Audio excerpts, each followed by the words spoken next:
Hari ini sekali lagi saya bersama dengan beliau untuk bercakap tentang janji dan juga manifesto untuk golongan wanita. Untuk hari ini saya bersama dengan Dr. Muhammad Taufik Yaakob, penganalisis politik dan pensyarah kanan Jabatan Pentadbiran Awam, Fakulti Perniagaan dan Ekonomi Universiti Malaya. Assalamualaikum Doktor, apa khabar? Waalaikumsalam warahmatullahi wabarakatuh. Jumpa lagi kita ya. Sihat. Sihat, alhamdulillah Doktor sihat. Sihat. Okey Doktor, macam saya cakap tadi, hari tu kita jumpa, kita nak cakap pasal pengundi muda. Okey, undi 18 dan sebagainya, peranan, tanggungjawab dan juga apa yang mereka minta. Hari ini khusus untuk golongan wanita pula Doktor. Betapa pentingnya sebenarnya pengundi-pengundi wanita dalam PRU ke-15 ni. Terima kasih kepada wanita hari ini kerana sudi menjemput saya. Saya melihat bahawa 50.1% undi wanita ini sangat penting kerana kita tidak boleh ketepikan ataupun pandang ringan kepada suara wanita. Apatah lagi sebenarnya mereka merupakan tulang belakang bukan sahaja kepada keluarga tetapi juga kepada politik negara.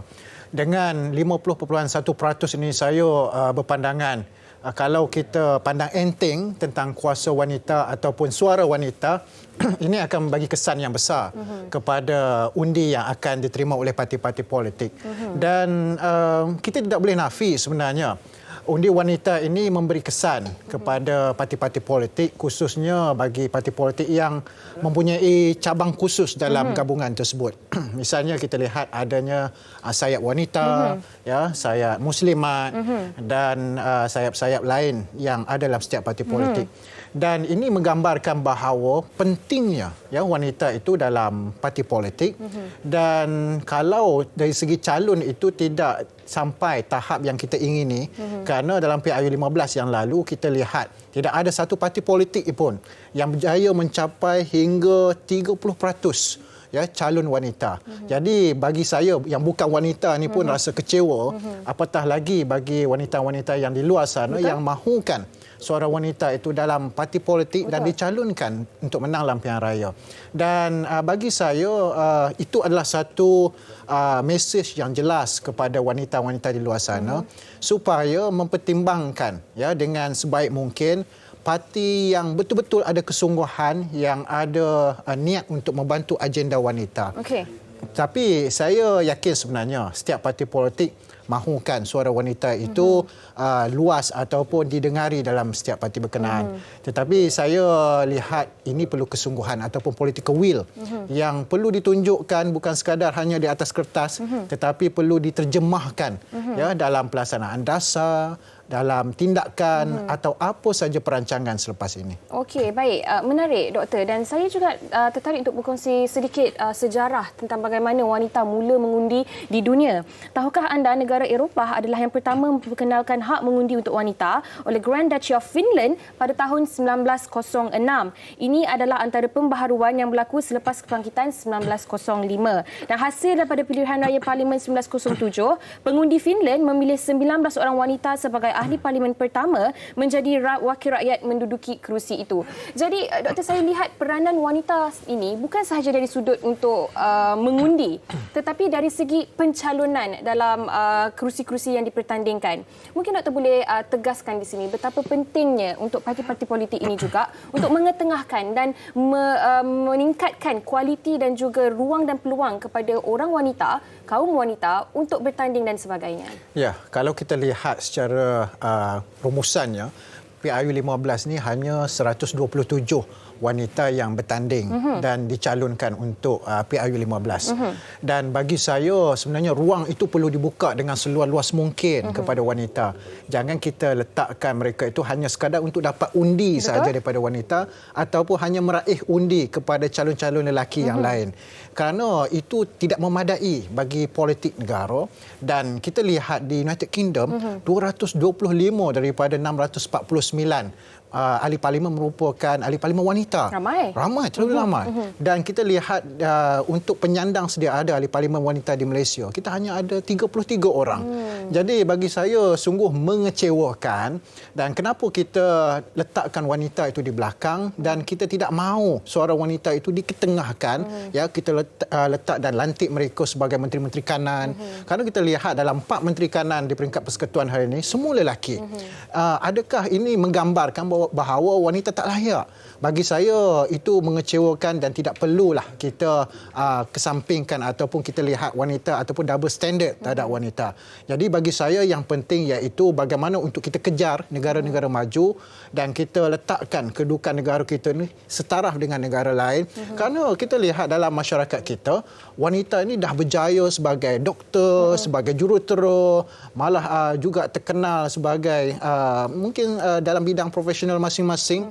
Dan inilah sebenarnya yang saya yakin kita tidak boleh lagi meletakkan wanita itu sebagai double standard ataupun sebagai calon yang kedua berbanding dengan hanya meletakkan lelaki sebagai calon pilihan utama.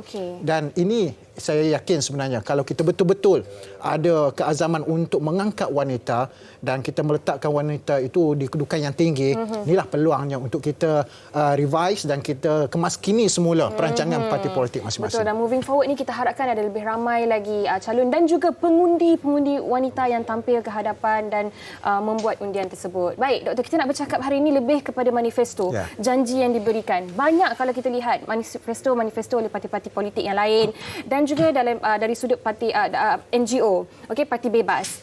Mungkin Doktor boleh kongsikan juga betapa pentingnya manifesto ataupun janji yang diberikan kepada golongan wanita ni, Doktor. Misalnya kita lihat wanita banyak terlibat dengan aktiviti perniagaan, IKS, dan mereka juga perlu dilindungi daripada aspek kesihatan. Dan kita lihat ada beberapa gabungan parti politik, misalnya Perikatan Nasional, kemudiannya kita lihat Barisan Nasional dan Pakatan Harapan. Masing-masing juga mengetengahkan agenda wanita dalam manifesto mereka. Tetapi sejauh manakah fokus dan pelaksanaan itu akan diberikan oleh parti-parti politik selepas mereka mendapat kuasa PRU 15 yang akan datang. Kita tidak mahu sebenarnya manifesto ini hanya sekadar di kertas tetapi tidak diimplementasikan, tidak dilaksanakan, dan hanya sekadar apabila kalah itu menjadi satu kenangan dan tidak menjadi satu pelaksanaan kepada parti-parti politik. Sudah semestinya wanita mahukan hak-hak mereka itu, misalnya kalau kita katakan terlibat dengan perniagaan, IKS, kita berikan dana yang secukupnya, bantuan psikologi, dan kemudiannya kita buka ruang perniagaan dan pasaran yang luas kepada mereka. Itu yang mereka mahukan. Dan dalam konteks penjagaan anak, kesihatan, kerana wanita dan anak ini mereka sangat rapat dan mereka sangat terkesan sekiranya peluang ataupun bantuan diberikan oleh kerajaan dengan memfokuskan bagaimana misalnya isu taska, misalnya isu melibatkan kos untuk menghantar anak ke pusat jagaan. Jadi perkara-perkara ini bagi saya perlu dilihat bukan sahaja oleh wanita itu sendiri, oleh ahli parlimen wanita itu sendiri, tetapi keseluruhan kerajaan perlu memfokuskan semula bahawa mereka ini melihat wanita sebagai keutamaan dalam kehidupan. Bukan hanya sekadar bantuan daripada belakang, tetapi wanita itu merupakan tulang belakang di belakang setiap lelaki. Betul tu. Saya suka apa yang Doktor katakan tadi. Dan Doktor, apa sebenarnya yang perlu dititik beratkan ataupun diambil kira oleh pengundi-pengundi wanita menjelang PRU 15 nanti? Mungkin ada sesuatu spesifik yang mereka lihat untuk membuat undian nanti? Jangan sekadar lihat dari segi rupa paras sahaja. Risaulah, Doktor, kalau rupa paras sahaja. Jangan begitu, kerana kita itu menimbulkan kesukaran kerana apabila kita masuk ke pusat pengundian nanti tidak ada gambar calon untuk diundi, hanya meletakkan nama dan parti yang mereka wakili. Jadi bagi saya yang pertama, kita tidak boleh tolak sebenarnya kalau nak katakan lihat rupa paras, tetapi jangan ambil sepenuhnya rupa paras itu sebagai keutamaan penting untuk mengundi dalam pilihan raya. Kita kena lihat bagaimana kempen-kempen, pengalaman, latar belakang pendidikan, dan yang penting bagaimana mereka itu ada semangat dan sayang kepada negara dan pada waktu yang sama boleh bekerja dengan semua pihak. Jangan hanya sekadar masuk sebagai calon bebas tetapi tidak ada satu agenda yang penting untuk nak dibawa dalam PRU 15 yang akan datang. Bagi saya, kita lihat berapa ramai calon bebas wanita itu ada. Mesti timbul persoalan. Kenapa calon wanita ini nak bertanding bebas? Adakah tidak diberi ruang dalam parti politik? Jadi saya lihat mesti ada kelemahan-kelemahan tertentu dalam proses pencalonan, dan saya juga suka kalau satu hari nanti mungkin PRU 16, PRU 17 kita ada parti untuk wanita yang khusus untuk wanita itu sendiri, kerana kalau dalam parti politik itu sendiri mereka ada keahlian wanita puteri Tetapi apabila menjelang PRU 16-17, nama ataupun peratusan wanita yang nak dicalonkan itu rendah, mengapa terus kekal dalam parti politik? Betul juga. Tubuh satu parti politik yang baru khusus untuk wanita, perjuangkan hak-hak wanita dan dapat sokongan yang besar daripada akar umbi. Wow, menarik apa yang dikatakan oleh doktor tadi. Harap adalah yang melihat siaran hari ini dan mungkin boleh melaksanakan apa yang dicadangkan tadi. Okey, baik doktor, di hujung perbincangan kita ni mungkin ada nasihat serta pesanan kepada pengundi-pengundi wanita menjelang PRU nanti. Secara ringkas doktor, silakan. Saya yakin sebenarnya pengundi wanita, ibu-ibu, kakak-kakak, saudari di luar sana mempunyai satu semangat yang luar biasa dan sayang kepada negara. PRU 15 ini merupakan platform kepada kita untuk menentukan siapakah yang akan mentadbir dengan begitu baik selepas ini. Dan mereka, ibu-ibu kita ini ada suara bukan saja di dapur tetapi ada suara dalam kereta, ada suara dalam rumah. Dan juga kewangan keluarga. Jadi gunakan kuasa tersebut untuk memberi pencerahan kepada anak-anak, meyakinkan anak-anak bahawa mereka melakukan pilihan yang tepat.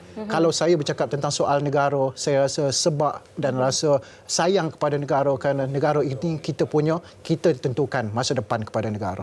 Betul, dan saya juga sebagai pengundi wanita melihat manifesto dan juga latar belakang calon itu nanti untuk saya buat keputusan mengundi. Baik doktor, terima kasih banyak-banyak atas perkongsian. Terima kasih Dr. Muhammad Taufik Yaakob, penganalisis politik dan pensyarakanan Jabatan Pentadbiran Awam, Fakulti Perniagaan dan Ekonomi Universiti Malaya. Sampai kita berjumpa lagi.